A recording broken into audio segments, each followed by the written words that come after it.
Assalamualaikum warahmatullahi wabarakatuh. Balik lagi di channel Jejak Para Wali. Jangan lupa like, komen, dan subscribe ya guys.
Banten Provinsi 1000 Kiai Sejuta Santri. Itulah julukan yang masyhur untuk provinsi yang satu ini. Tak heran jika nama Banten terkenal di seluruh Nusantara, bahkan dunia internasional. Sebab ulama yang sangat masyhur bernama Syekh Nawawi Al-Bantani adalah kelahiran di Serang, Banten, yang pernah menjadi ulama nomor satu di dunia kala itu. Bahkan sampai detik ini karya kitab-kitabnya rutin dikaji di berbagai pesantren hingga universitas di luar negeri. Hingga pada detik ini Banten menjadi salah satu tempat rujukan utama bagi para santri untuk menggali ilmu agama lebih dalam. Seperti yang telah kita ketahui, di antara guru besar sekaligus paku tanah Banten saat ini yaitu Abuya Syar'i Ciomas, Abuya Muhtadi Cidahu, dan Abuya Munfasir pada Rincang.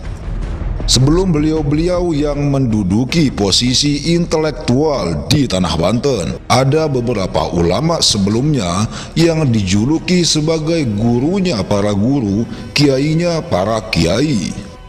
Berikut akan kami bahas 3 ulama paku Banten sebelum generasi sekarang yang menjadi gurunya para guru, kiainya para kiai. 1. Abuya Dimyati Cidahu, Pandeglang, Banten.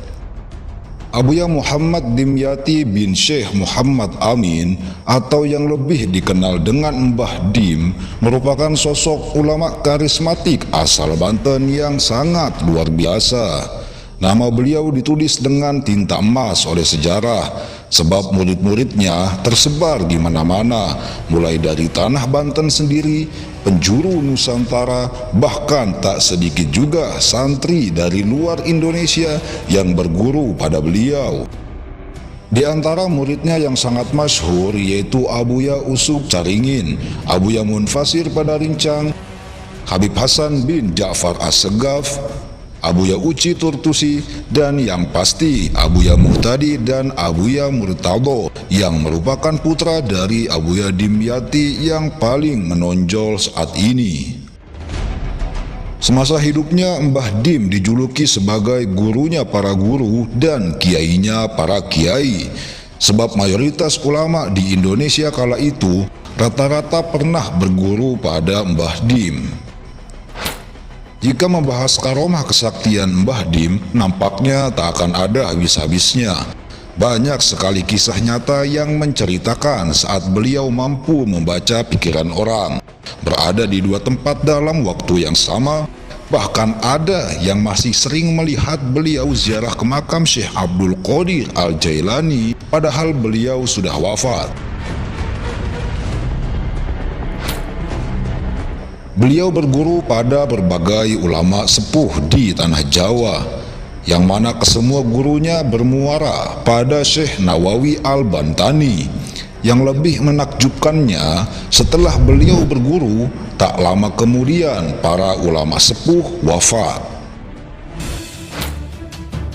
Mbah Dim merupakan penganut Thariqah Qadiriyah Naqsyabandiyah dari Syekh Abdul Halim. Tetapi praktek suluk kepada para jamaah, beliau hanya mengajarkan Thariqah Syadiliyah dari Syekh Dalhar Watu Congol. Nasab beliau tersambung hingga Rasulullah Shallallahu Alaihi Wasallam melalui Sultan Hasanuddin bin Syarif Hidayatullah Sunan Gunung Jati. Satu kisah unik saat pertama kali Mbah Dim datang untuk nyantri ke pesantren Mbah Dalhar Watu Congol. Sehari sebelum kedatangan Mbah Dim, Mbah Dalhar berkata pada santri-santrinya, "Besok pondok kita akan kedatangan kitab banyak." Ucapan Mbah Dalhar ini membuat sebagian santrinya bingung. Dalam benak mereka berkata, kitab apa lagi yang akan datang ke pondok? Sedangkan semua kitab yang dikaji di sini sudah terpenuhi persediaannya. Keesokan harinya ketika Mbah Dim tiba di pesantren Mbah Dalhar, disitulah para santri mulai menyadari bahwa kitab banyak yang dimaksud Mbah Dalhar itu bukan kitab berupa buku, tapi ini merupakan bahasa kekaguman Mbah Dalhar kepada sosok Mbah Dim, seseorang yang sudah sangat mumpuni ilmunya, bahkan disebut-sebut sebagai kitab berjalan. Semasa hidupnya di Cidahu, beliau habiskan untuk mengaji dan mengajar, mulai dari ba'da subuh sampai larut malam, dengan jeda hanya tiap waktu sholat saja, itu pun tidak lama. Kemudian malam harinya beliau habiskan untuk qiyamul lail dan berzikir, sampai masuk waktu subuh. Terus begitu setiap harinya, nyaris tidak pernah terlihat tidurnya. Bahkan jika sholat tarawih di bulan puasa, beliau tidak akan turun untuk sahur kecuali telah menghatamkan Al-Quran dalam sholatnya. Itulah karenanya tidak salah jika beliau dikategorikan sebagai ulama multidimensi. Hingga tepat pada hari Jumat dini hari 3 Oktober tahun 2003, Abuya Dimyati dipanggil oleh Allah ke haribaannya. Banten sangat terpukul karena telah kehilangan sosok ulama karismatik yang menjadi tumpuan berbagai kalangan masyarakat. Bukan hanya Banten saja, tetapi juga umat Islam pada umumnya. Kini tali perjuangannya dilanjutkan oleh putra sulungnya, yaitu Abuya Muhtadi bin Abuya Dimyati Cidahu Pandeglang, Banten.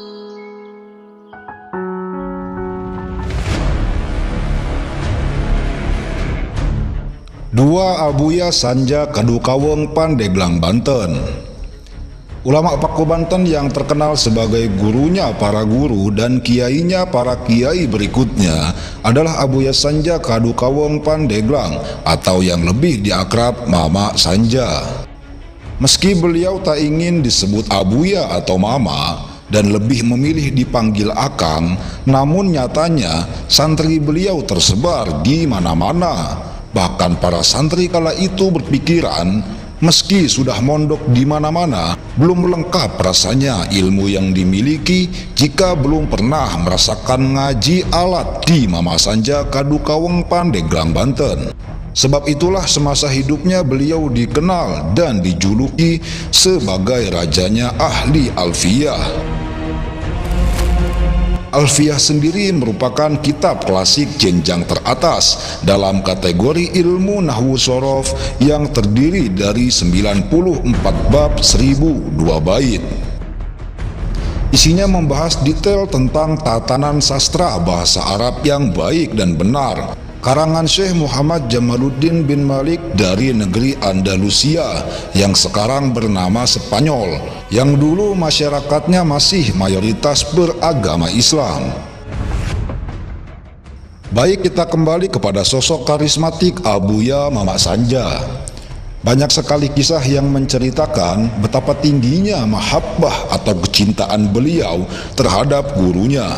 Salah satunya ketika Mama Sanja bersama Mama Maribaya berguru ilmu alat kepada Mama Sadang, Jawa Barat.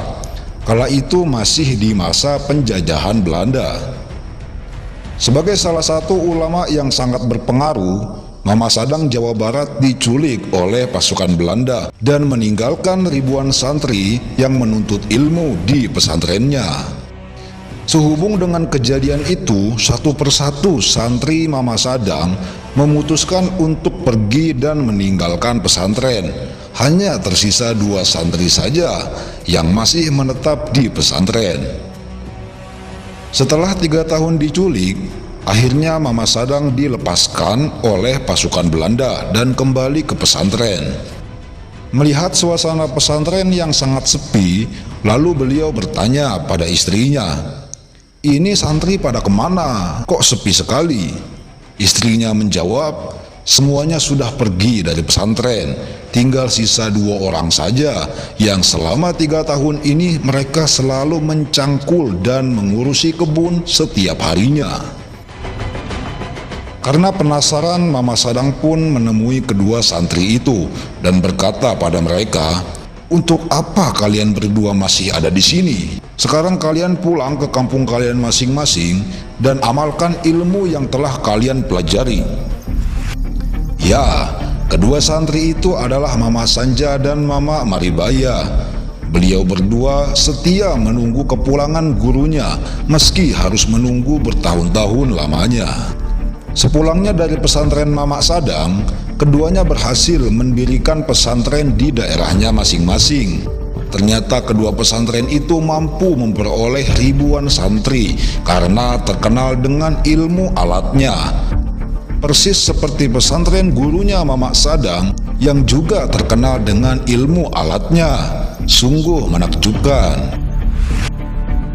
Seorang ulama yang dijuluki sebagai rajanya Alfiyah ini terkenal memiliki kekayaan yang sangat berlimpah. Sawahnya membentang dari ujung ke ujung.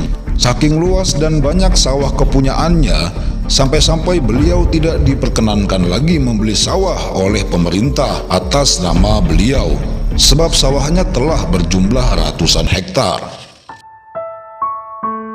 Meski dikenal dengan harta yang sangat berlimpah, namun hidupnya sangat sederhana.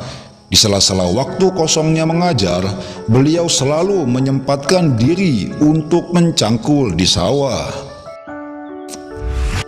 Satu kisah yang sangat luar biasa terkait Mama Sanja dengan Mbah Dim. Beberapa waktu sebelum Mama Sanja wafat, Mbah Dim mengutus santri-santrinya untuk mengaji di pesantren Mama Sanja hingga batas waktu yang telah ditentukan oleh Mbah Dim. Setelah beberapa waktu santri-santri utusan itu mengaji di Mama Sanja, Mbah Dim pun memerintahkan mereka untuk kembali ke Cidahu karena dirasa sudah cukup. Percaya atau tidak percaya, tak lama setelah peristiwa itu, ternyata Abuya Mama Sanja dipanggil oleh Allah Subhanahu wa Ta'ala. Beliau wafat pada usia 82 tahun, tepatnya pada hari Minggu 11 Mei tahun 1999. Banten telah kehilangan sosok karismatik yang membuat namanya harum hingga penjuru dunia. Sosok ulama yang dijuluki rajanya para ahli alfiyah pada masanya.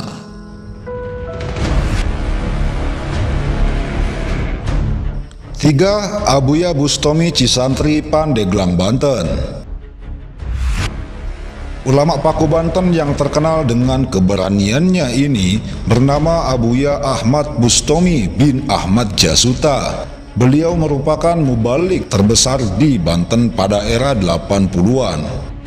Seorang ulama yang terkenal dengan sifat tegas dan beraninya ini adalah pendiri sekaligus pengasuh pesantren Salafiyah Al-Hidayah Cisantri Pandeglang, Banten. Saat awal baru mendirikan pesantren, beliau mendapatkan banyak sekali penentangan dari berbagai kelompok masyarakat. Bahkan pada saat itu, sampai ada yang bermaksud untuk mengusir beliau. Dikisahkan pada suatu hari, datang sekelompok masyarakat yang jumlahnya puluhan dan mengepung rumah beliau dengan membawa berbagai macam senjata tajam. Melihat hal ini, beliau bukan malah takut, namun justru beliau mencabut pohon besar yang ada di sekitar rumahnya. Kemudian kelompok pengepung itu pun gentar dan mengurungkan niat jahat mereka setelah menyaksikan langsung peristiwa menakjubkan itu. Sungguh luar biasa. Itulah sebabnya selain dikenal sebagai ulama berilmu agama tinggi, masyarakat Banten juga mengenal beliau sebagai seorang ulama yang memiliki karomah luar biasa. Hal ini yang membuat beliau dikagumi oleh para kiai sekaligus disegani oleh para jawara Banten kala itu.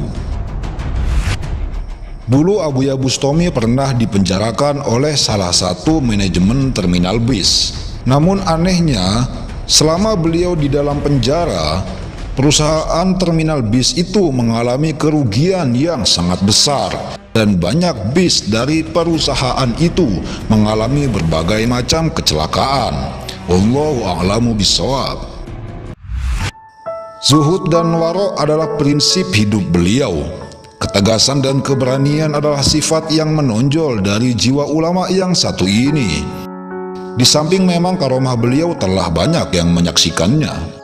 Di balik sikap tegas dan beraninya, beliau ternyata adalah sosok ulama yang sangat sederhana, santun, dan tawadu. Banyak cerita dari orang-orang setelah sowan ke rumah beliau.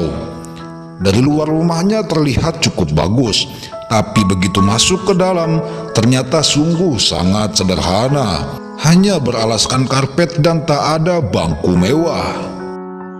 Kesan galak yang didengar dari orang lain tentang Abuya ternyata tidak nampak ketika berhadapan langsung dengan beliau yang begitu ramah dan santun menerima tamu-tamunya.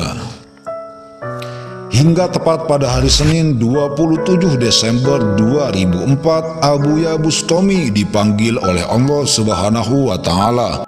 Pada tanggal ini juga tragedi tsunami besar di Serambi, Mekah, Aceh terjadi. Sungguh sangat terpukul rasanya bumi Nusantara kala itu. Demikian tiga ulama Paku Banten sebelum generasi sekarang, yang menjadi gurunya para guru dan kiainya para kiai.